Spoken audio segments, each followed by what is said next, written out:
Hi guys, it's Pure Price Actions end of day recap on 3rd of September and the outlook for tomorrow, 4th of September, Friday. So, what do you say? Where do we start? Let's start with S&P.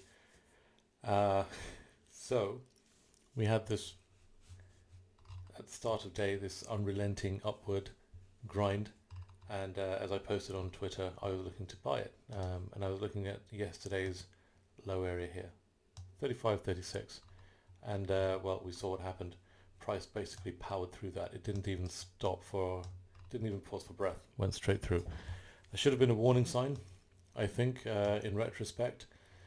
When price doesn't pause here, and this is a 30-minute chart of the cash. If price doesn't pause here and went through, it should have been a warning sign. If it's taken out yesterday's low, I should have at that point basically either cut and not waited. I had a stop, I think, about 15 points lower.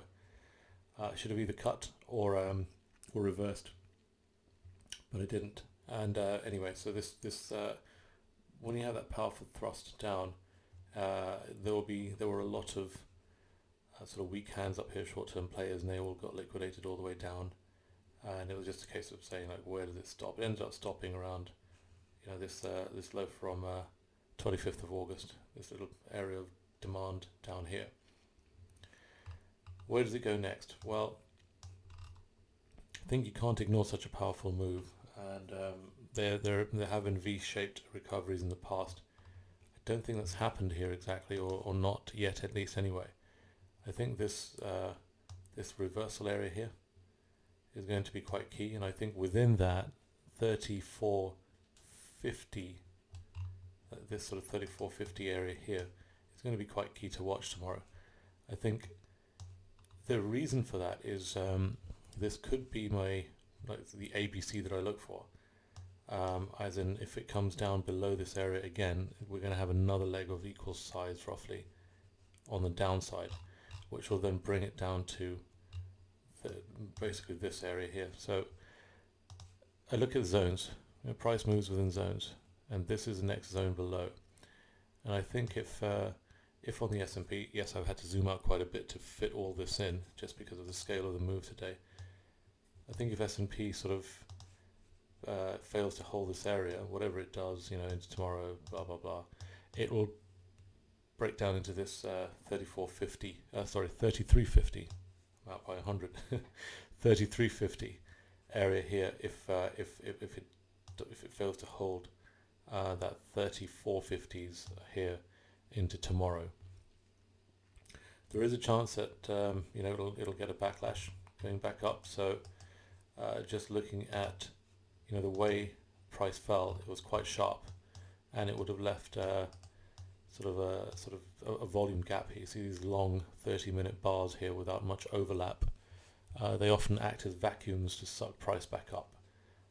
If it does do that, I wouldn't be surprised then if this catches a bid to sort of trace back to the midway point around 35, 30 area, I'd say, around here, just below this level. It is entirely possible in this volatile situation. But I think, just with the scale of that downward push today, there could be some more longs liquidating. And as I said, the area to watch out for is this block here. Taking this out, and I favour down to 33.50s tomorrow. If we hold this, and we hold nicely above this, then yeah, I think it will come back to much higher. There's 100 points either side of the current level.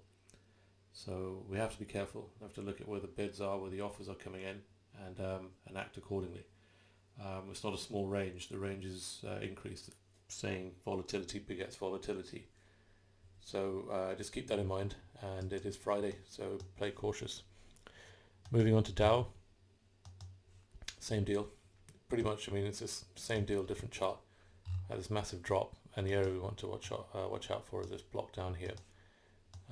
If that gets taken out, then we are looking to revisit this 2700s, sort of mid 27,000s, down here, in a sort of ABC equals move down. 27,500 would be the target down here if it fails to hold. Again, this liquidation was very sharp. It's like an hour and a half, that move. If it catches a bid, you could see that whole thing unwind very quickly as well. I don't think, gut feeling, that it will go to new highs. If it does retrace some of this, any retrace might just be a technical retrace and probably another opportunity to sell. That applies to S&P as well as Nasdaq, which I'll just take a quick look at as well. Nasdaq was weak all day, so I came into this one looking to sell this morning on any bounce back. It didn't actually bounce back at all. It actually carried on falling. So I had a sell order up here.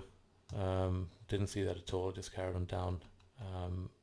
It was quite inflated over the last few days, so it's not surprising to see it let off quite a bit of steam.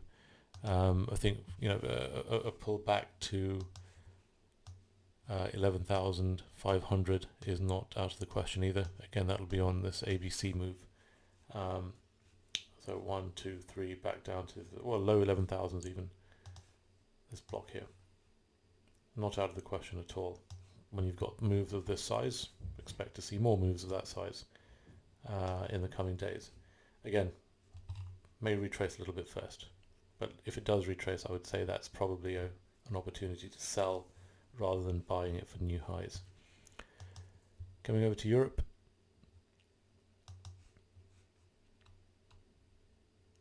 I mean, I had an idea to sell. It was a day early. 2 days ago, I was looking in my video update, the last one. I was looking to sell the S&P for a pullback to 35.10, and I think I was looking to the short side on DAX as well, just in high level thinking. I was a day early, as I often am, and we saw what happened yesterday. DAX shot up. Funny enough, it's actually only just broken yesterday's low, so it's spent the day unwinding what it did yesterday, so it's not like the end of the world by any means. And if you look at where it's pulled back to, it's pretty much just testing where this trend line down from where it broke out. So it actually doesn't look too bad. I mean, it's undone some of what the gains from yesterday, but it's not looking too bad overall. I'm saying that because I don't think it's necessarily the beginning of the end as such, even though these kind of days do give that impression. It's just come back into the channel. It looks like it's found support. So again, this would favour a retrace on this one. Again, retraces would be an opportunity to sell, probably for more selling to come on this. It's the same theme actually across the board on all indices. We had a sharp drop and trade at the bottom, and what that then sets up is the ABC move down to a lower low into tomorrow or possibly even Monday. That would be my favored structure on this one as well then, so watch out for this block.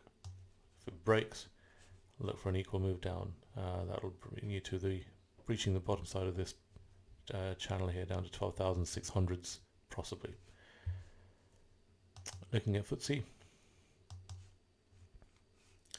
FTSE was weak, and it has been for many days, and it didn't really it couldn't hold on to any new highs. It tried to break above 6,000, and just failed, and it's just made new lows. So I'm not really surprised to see FTSE down here.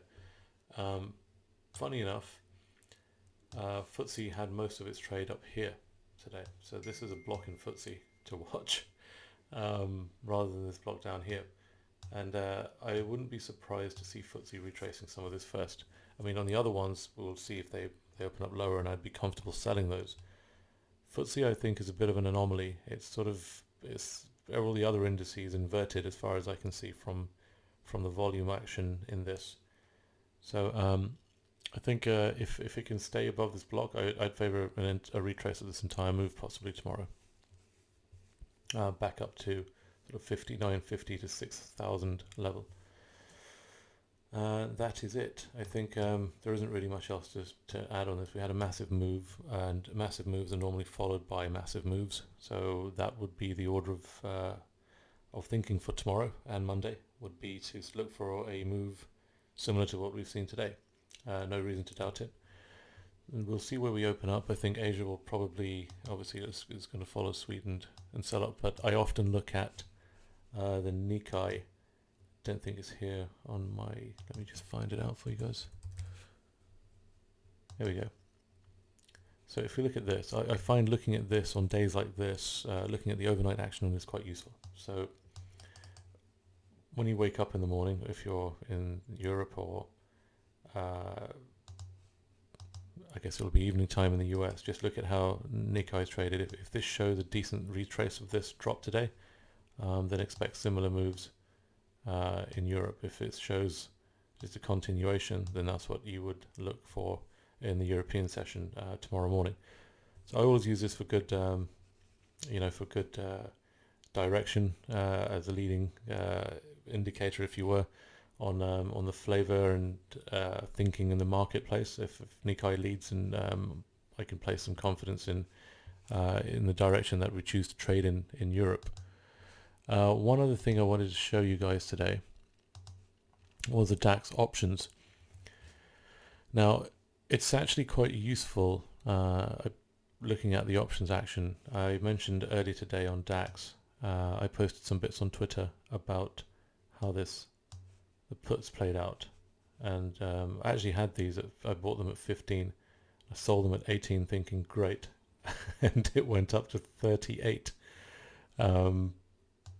But yeah, who knew that was? I had no idea it was going to fall this much today in DAX, and consequently that these puts were going to go up. But I just wanted to show you something. I'll just pull up the chart here on how I look at this. So this is the options track. Okay? Just blow it up because this website's terrible, by the way. It's really slow. If you're the person looking after this website and you're watching this video, please do something about this. It's terrible. It doesn't scroll very well and it's slow. But the data it shows is very useful. So what I try to look at is, I'll go back a day, so you can choose a day, and it's always trading by a day. It updates at the end of day, and I look at what's happened. So this was the 1st of September, but it has a shadow of the 2nd of September, so it looks at the most recent price. You can see, for instance, that the latest data it has, the calls, the blues are calls, the reds are puts. 13,600 calls were here.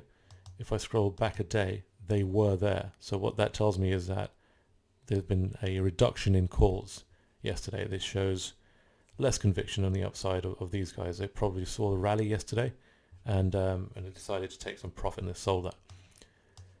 And take a look to see where price has changed. You can see there's been some put buying, a little bit of reduction in puts there, and so on. What's interesting is this week, if I go back 2 days, you can see that we know that the calls here reduced. We can see that put buying has increased actually. Okay, you can see it's increased at these levels: 12,003, 12,002, 11,004. I mean, we've seen these puts here increase over time and calls being pulled back. That is a warning sign, in my view, that the market, well, whoever's betting on these puts, and there are sizable trades as well, that they're betting on a pullback. And if you see that, then you can actually, based on this, I was comfortable buying puts at 11,500, way out of the money, 11,550, but again very cheap, and picked up on volatility today. So it's something to look out for. I do pay attention to this. It doesn't tell you day to day where price is going, but it does tell you what some bigger players are betting on, and it can give you some really useful insights when you see the changes coming about. So when you see a significant increase in one level in a day or two, then clearly someone is betting big on that level. They may have a better insight. These guys know better than I do what's going on in this market, and you can use that, then factor it into your analysis. That's it actually on that item, and that's also it for today's update. Hope it was useful. I think it's been a tough few days. I know it's been a bit of a grind, but let's keep at it. I'll see you back at work. Bye for now.